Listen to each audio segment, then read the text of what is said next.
Hello बच्चों, कैसे हो आप सब लोग। हम लोग पढ़ रहे थे केमिकल प्रॉपर्टीज ऑफ फिनॉल। तो बहुत इंपॉर्टेंट प्रॉपर्टीज आपने फिनॉल की पढ़ी थी लास्ट क्लास में।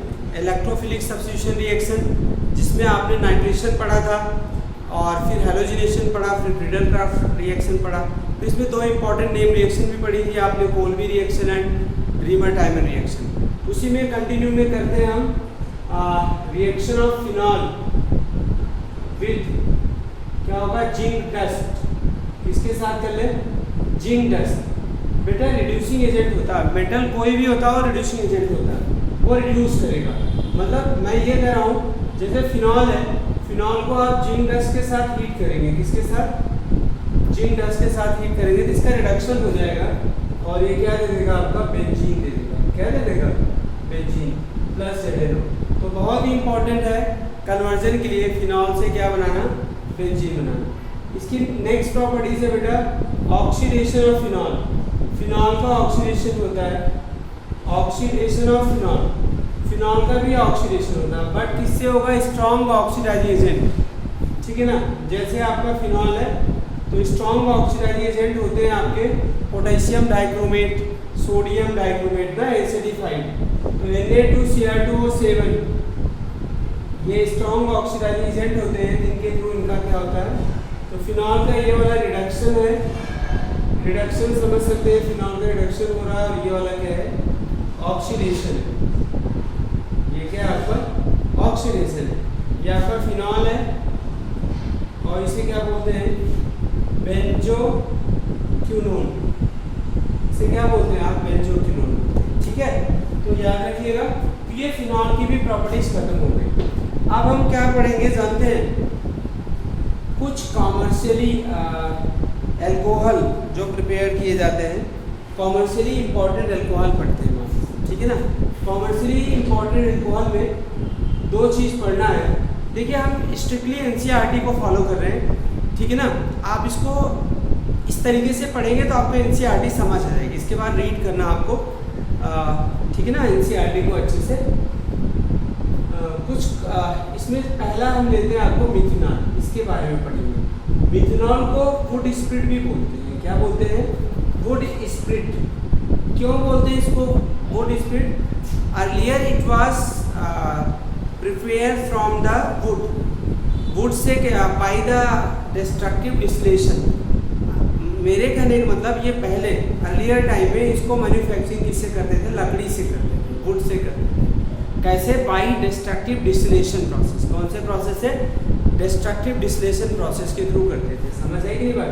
डिस्ट्रक्टिव डिस्टिलेशन क्या होता है कि छोटे छोटे लकड़ी के टुकड़े को रख करके उसमें क्या पास करते हैं, स्टीम पास करते हैं। तो जो उसके अंदर क्या होता है आपका, इवेपोरेट हो जाता है मिथेनॉल, और उसको कंडेंस करके फिर कलेक्ट कर लेते हैं। ठीक है ना। तो अब नाउअडेज तो इसको वुड स्प्रिट क्यों कहते हैं, मिथेनॉल का फॉर्मूला होता है CH3OH और इसका कॉमन नेम क्या होता है आपका, मिथाइल एल्कोहल। ठीक है ना, ये कॉमन नेम इसका क्या होता है, मिथाइल एल्कोहल। तो इसको मैन्युफैक्चर मतलब लार्ज स्केल पर कैसे बनाते हैं, जानते हैं। लार्ज स्केल पर catalytic hydrogenation of carbon monoxide, carbon monoxide का कैटालाइटिक हाइड्रोजनेशन करा दें। क्या करा दें, तो उसमें कौन सा कैटलिस्ट लेंगे आप बताइए, ZnOCr2O3। ये कैटलिस्ट हो गया। टेम्परेचर रखते हैं 573 केल्विन से 673 केल्विन और प्रेशर भी 200 atm से लगभग 300 atm प्रेशर रखते हैं। यहाँ पे catalytic hydrogenation, addition of hydrogen called क्या होता है, हाइड्रोजनेशन। तो कार्बन मोनोऑक्साइड में हाइड्रोजन का एडिशन हो रहा है तो क्या बना है बताइए, CH3OH, मिथेनॉल। ये क्या होगा, मिथेनॉल बना। तो ध्यान रखिएगा कि मिथेनॉल। अच्छा, अगर हम बात करें बेटा मिथेनॉल कैसा है, it is a colourless liquid. कैसा लिक्विड होता है ये, it is colourless volatile liquid. दूसरा पॉइंट है, इट्स बॉइलिंग पॉइंट 337 केल्विन। कितना होता है इसका बॉइलिंग पॉइंट, 337 केल्विन। अच्छा, it is soluble in water in all proportion. ये वाटर में क्या होता है, सभी प्रोपोर्शन में क्या होता है, सॉल्युबल होता है। और क्या है बेटा, it is use in making क्या होगा, फॉर्मल्डिहाइड। फॉर्मल्डिहाइड क्या होता है, इसका एक्वस सोल्यूशन जो होता है प्रिजर्वेटिव का वर्क करता है। किसका वर्क करता है, प्रिजर्वेटिव का वर्क करता है, तो इसको फॉर्मेल्डिहाइड बनाने में भी यूज करते हैं। अच्छा, एक चीज़ है, it is a very important properties, it is a poisonous in nature और it is use in making alcohol denatured, ठीक है ना। ये पॉइजनस नेचर होता, अगर स्मॉल क्वांटिटी में इसको एक्सपोज करते हैं तो ब्लाइंडनेस कॉज करता है, अगर लार्ज क्वांटिटी में इसको एक्सपोज करते हैं तो क्या करेगा, डेथ कॉज करेगा। क्या करेगा, डेथ कॉज करेगा। क्लियर हुआ कि नहीं क्लियर हुआ। उसके बाद क्या है आपका मिथेनॉल को, ठीक है ना, क्या क्या पॉइंट्स है तो ध्यान से समझते हैं इसको, ठीक है ना। और बच्चों ये चीज़ आप ध्यान रखना, हमारे चैनल्स को प्लीज़ शेयर भी करते रहे, देखते भी रहे, और अगर आपने ध्यान से इसको पढ़ लिया तो बहुत ही हेल्प होने वाली है आपको बोर्ड एग्जाम में। ओके, तो इस तरीके से आप, और जेई मेन में भी हेल्प करेंगे, तो इसको लर्न करना पड़ेगा। कार्बन मोनोऑक्साइड का क्या करें, कैटालाइटिक हाइड्रोजनेशन करें। ये जेई मेन में भी क्वेश्चन पूछा गया है, नीट में भी, तो क्या बनेगा, तो आपको पता होना चाहिए, हाइड्रोजनेशन होगा कार्बन मोनोऑक्साइड का, तो क्या रहेगा, मिथेनॉल। अच्छा, दूसरी प्रॉपर्टीज अगर हम बात करें, इथेनॉल, दूसरा कंपाउंड एल्कोहल का, एल्कोहल का दूसरा कंपाउंड अगर हम डिस्कस करें, इथेनॉल है, इसको क्या बोलते हैं, C2H5OH। इसका कॉमन नेम है इथाइल। क्या है, इथाइल एल्कोहल। देखिए, इथाइल एल्कोहल को जो मैन्युफैक्चर करते हैं लार्ज स्केल में by the fermentation of molasses. क्या होता है, व्हाट इज मोलेसेस। मोलेसेस जो होता है बच्चे, ये 30% aqueous solution of sucrose, aqueous solution of sucrose, उसको मोलेसेस बोलते हैं। इसका फर्मेंटेशन करते हैं। क्या करते हैं बेटा, fermentation. What do mean by the fermentation. Fermentation means slow decomposition by the micro organism. Compound का क्या होता है, स्लो डिकम्पोजिशन हो बाय द किससे, माइक्रो ऑर्गेनिज्म को क्या बोलते हैं, स्लो डिकम्पोजिशन। ध्यान रखिएगा, फर्मेंटेशन, ठीक है। तो अभी हम क्या करें, देखिए हमने कहा कि मोलेसेस का फर्मेंटेशन कराते हैं, तो फर्मेंटेशन में यहाँ पे जो फर्मेंटेशन कराते हैं वो ईस्ट के थ्रू कराते हैं। ईस्ट बेटा आपको पता है ना, माइक्रो ऑर्गेनिज्म है, ये 2 टाइप्स का एंजाइम सेक्रेट करता है। One is the invertase enzyme, एक आपका इन्वर्टेज एंजाइम है, और दूसरा कौन सा है आपका, जाइमेज एंजाइम। एक आपका इन्वर्टेज एंजाइम है और दूसरा क्या है, जाइमेज एंजाइम। तो अगर मैं आपको बताऊं बच्चे यहाँ पे कि जैसे सुक्रोज, सुक्रोज का फॉर्मूला सभी को पता है, C12H22O11, उसका एक्वस सॉल्यूशन था। यहाँ पे ईस्ट डालने से तो जो इन्वर्टेज एंजाइम होता है ना, कौन सा, इन्वर्टेज एंजाइम, वो सुक्रोज को किससे बदल देता है बेटा, C6H12O6 प्लस C6H12O6, ये आपका ग्लूकोज होता है, और ये दूसरा क्या होता है आपका, फ्रक्टोज होता है। तो आप लोग क्या करते हैं, कभी कभी ये सोचते हैं, ध्यान रखिएगा, कभी कभी ये सोचते हैं कि ये दोनों का तो फार्मूला सेम है, तो इसका नाम क्यों अलग है। ये फंक्शन ग्रुप आइसोमर्स है। ग्लूकोज में कौन सा ग्रुप होता है, एल्डिहाइड ग्रुप, और फ्रक्टोज में कौन सा होता है, कीटोनिक ग्रुप, ठीक है ना। तो ये फंक्शन ग्रुप आइसोमर्स होते हैं। इसमें क्या करेंगे आप, C6H12O6 लेते हैं, और इसको फिर जो जाइमेज एंजाइम, दूसरा वाला एंजाइम है, वो उसको किसमें बदल देता है, किसमें बदल देता है, जाइमेज एंजाइम। तो ये आपका देता है 2CO2 plus 2C2H5OH। 2CO2 plus क्या हो जाएगा, 2C2H5OH। ये आपका क्या होता है, इथेनॉल। ये क्या होता है आपका, डन, ठीक है ना। तो ये इथेनॉल बन गया। लार्ज स्केल पर इथेनॉल का मैन्युफैक्चरिंग किसके थ्रू करते हैं, ठीक है ना, by the process of fermentation. अब इसकी प्रॉपर्टीज की बात करें बेटा, तो ये बताइए, ये क्या है, ethanol. Like methanol, it is the colourless liquid, okay, colourless volatile liquid. दूसरा, it is miscible in water in all proportion. ये सभी रेशियो में वाटर में क्या हो जाता है, मिक्स हो जाता है, मिल जाता है, मतलब घुलनशील है, मिल जाता है। दूसरा है मतलब सॉल्युबल या घुलनशील। इट्स बॉइलिंग पॉइंट 351 केल्विन, मतलब इट्स स्लाइटली हायर देन क्या होगा, मिथेनॉल। ऐसा क्यों हुआ, मिथेनॉल से ज़्यादा क्यों बॉइलिंग पॉइंट हुआ, क्योंकि इसमें कार्बन बेसिस का क्या हुआ, मॉलिक्यूलर मास बढ़ गया। तो मैंने क्या क्या प्रॉपर्टीज बताई आपको, it is colourless volatile liquid, it is soluble in water in all proportion, और क्या होता है, तीसरा पॉइंट क्या है, तीसरा इसका पॉइंट क्या है आप बताइए, इट्स बॉइलिंग पॉइंट क्या होगा 351 केल्विन, प्लीज बी रिमेंबर। बाकी तो प्रॉपर्टीज बहुत सारी है, तो उसको तो आपने इथेनॉल के में पीछे पढ़ ही दिया है क्या क्या केमिकल प्रॉपर्टीज होती है। अब मैं आपको बताऊँ ये जो एल्कोहल है ना, it is the found in the different brand name. Market में जो इथेनॉल होता है मतलब ethyl alcohol different brand name से होता है। इथेनॉल मीन्स क्या है आपका इथाइल एल्कोहल, ठीक है ना, डिफरेंट ब्रांड नेम से है। तो इसमें मैं आपको बताऊं, ठीक है ना, इसमें मैं अगर आपको यहाँ पे बताऊं तो ध्यान रखिएगा। एक तो होता है आपका सबसे पहले एब्सोल्यूट एल्कोहल। क्या होता है एब्सोल्यूट एल्कोहल? एब्सोल्यूट का मतलब 100% एल्कोहल। क्या होता है एब्सोल्यूट मीन्स 100% एल्कोहल, मतलब प्योर, पूरा का पूरा जो प्योर होता है उसे एब्सोल्यूट एल्कोहल बोलते हैं। दूसरा है आपका यहाँ पे पावर एल्कोहल। कौन सा alcohol? Power alcohol. Power alcohol use as a fuel. ये मिक्सचर होता है 70% 30%। 70% पेट्रोल होता है, 30% क्या होता है एल्कोहल। उसका मिक्सचर क्या होता है? Power alcohol. 70% आपका पेट्रोल, ठीक है ना, और प्लस 30% क्या होगा एल्कोहल, एक्ट पावर एल्कोहल। उसके बाद आपका आता है, ठीक है, रेक्टिफाइड स्पिरिट। क्या आता है? Rectified spirit. 95% alcohol, 95% alcohol act क्या होगा रेक्टिफाइड स्पिरिट। ओके, उसके बाद सुनिए दूसरा part, 95% alcohol act as the rectified spirit. उसके बाद denatured alcohol, alcohol which is unfit for the drinking purpose. Denatured alcohol, alcohol which is unfit for क्या होगा ड्रिंकिंग पर्पस, कॉल्ड क्या होगा denatured alcohol. How the alcohol make denatured, alcohol को denatured कैसे बनाते हैं? मैंने अभी क्या कहा, अनफिट हो जाए, पीने योग्य ना रहे, मतलब उससे एल्कोहल को generally you know alcohol are the important constituent of wine. Wine का क्या होता है इम्पोर्टेंट कॉन्स्टिट्यूएंट होता है शराब का। समझ आएगी नहीं बात? पीने मत लगना मेरे भाई, ठीक है ना, बहुत ही बेकार चीज़ होती है, याद रखना। खाने पीने के लिए बहुत सारी चीज़ें होती हैं, ठीक है ना। तो कुछ बच्चों को बड़ा शौक होता है इसका, बच्चों को नहीं कुछ लोगों को, बच्चे तो बड़े इनोसेंट होते हैं, ठीक है ना। चलो मैं तो मजाक कर रहा था, आप पिएंगे नहीं, आप अच्छे बच्चे हैं सब लोग।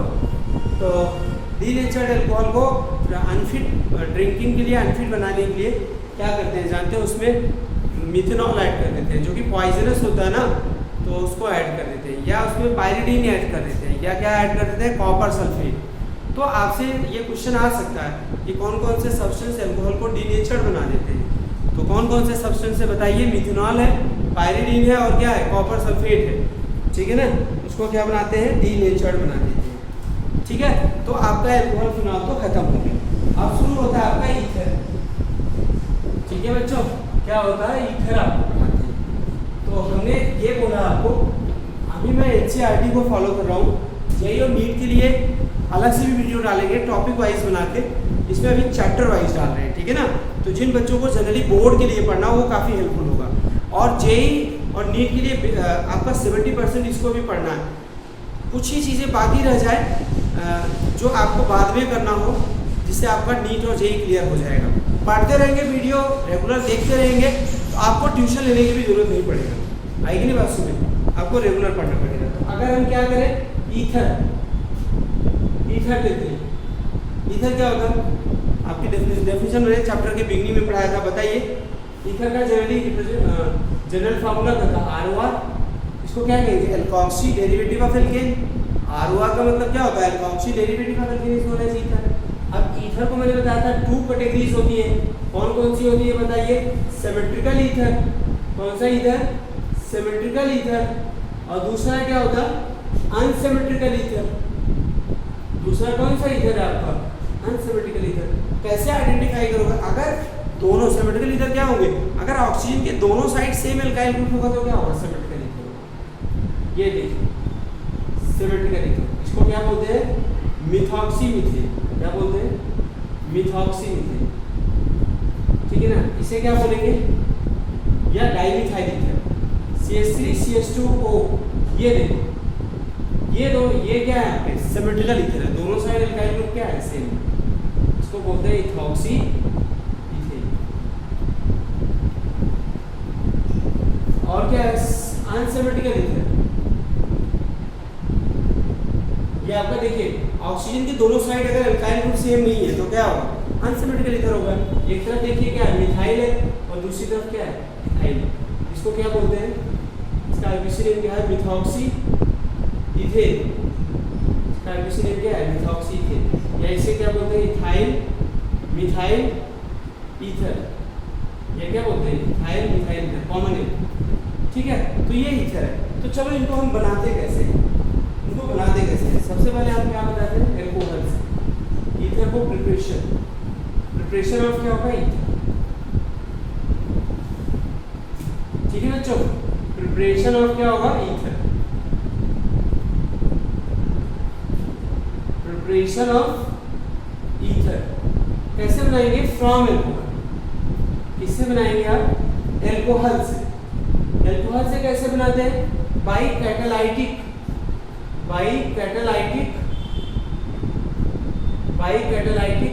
Dehydration of alcohol. Catalytic dehydration of alcohol याद करिए आप, एल्कोहल का अगर क्या कराए डिहाइड्रेशन कराए तो एल्कीन भी बनता है। तो आपको थोड़ा सा ध्यान रखना पड़ेगा। जैसे इथेनॉल है ना, इथेनॉल को अगर हम क्या करें 443 केल्विन पर हीट करें मिनरल एसिड की प्रेजेंस में का एसिड क्यों लेते हैं क्योंकि डिहाइड्रेटिंग एजेंट होता है। क्या होता है डिहाइड्रेटिंग एजेंट। तो क्या देगा बताइए CH2 डबल बॉन्ड क्या होगा CH2 प्लस क्या होगा वाटर। ठीक है, CH2 डबल बॉन्ड CH2 क्या होगा प्लस वाटर, डिहाइड्रेशन हो रहा है। ठीक है, अब उसके बाद बात करते हैं यहाँ पे CH3 CH2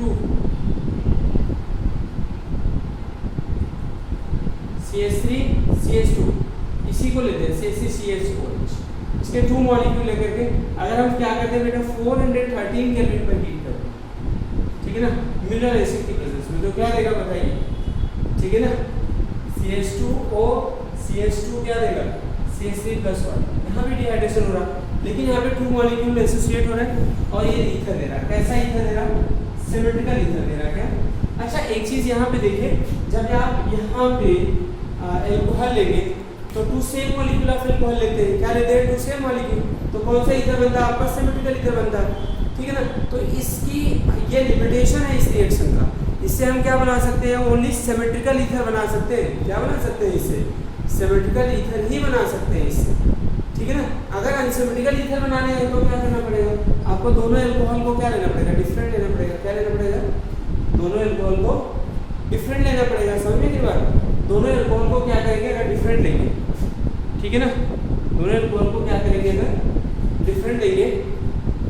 ठीक है ना, तो क्या होगा एक से ज़्यादा ईथर बनेंगे और उनको सेपरेट करना क्या हो जाएगा डिफिकल्ट हो जाएगा।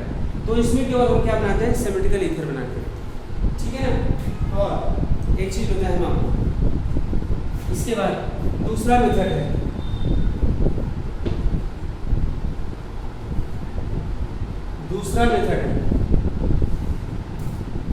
कौन सा मेथड सेकेंड मेथड में आपने क्या किया बताइए। सेकेंड फ्रॉम एल्काइल लाइट किससे बना लेते हैं फ्रॉम एल्काइल लाइट मतलब RX और ये मेन रिएक्शन है Williamson synthesis. Very important Williamson synthesis very important name reaction है, लर्न रखना इसको। ठीक है ना, आता रहता है नेम रिएक्शन लिखने के लिए।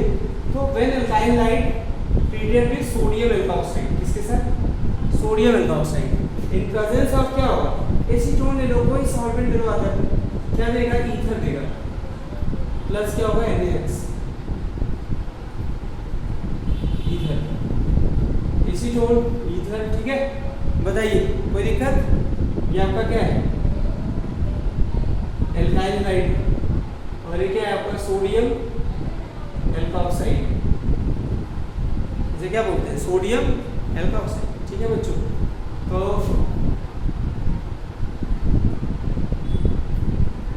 ठीक है बताओ alkyl light sodium alkoxide ether NaX। ठीक है डन, बताइए।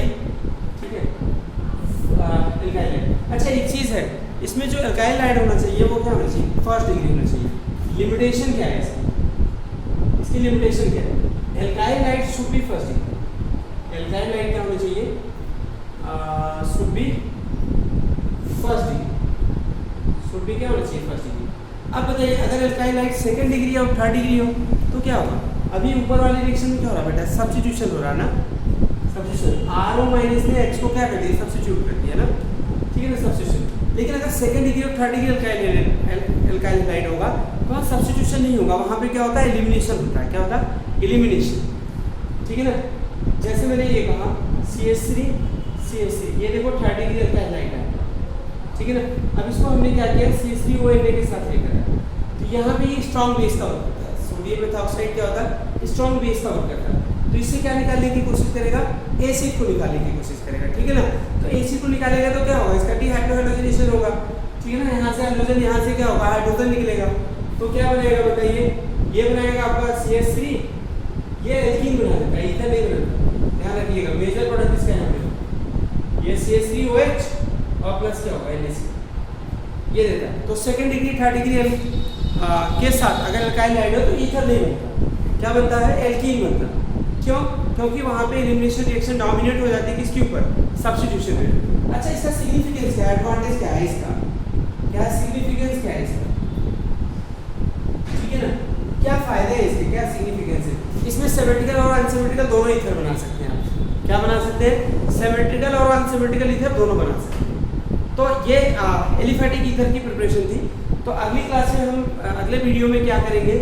आपका एरोमेटिक ईथर को भी, मतलब एनिसॉल को कैसे बनाते हैं वो भी डिस्कस करेंगे। तो आप प्लीज़ वीडियो देखते रहें और प्लीज़ अपने दोस्तों के साथ शेयर करते रहें। Thank you very much.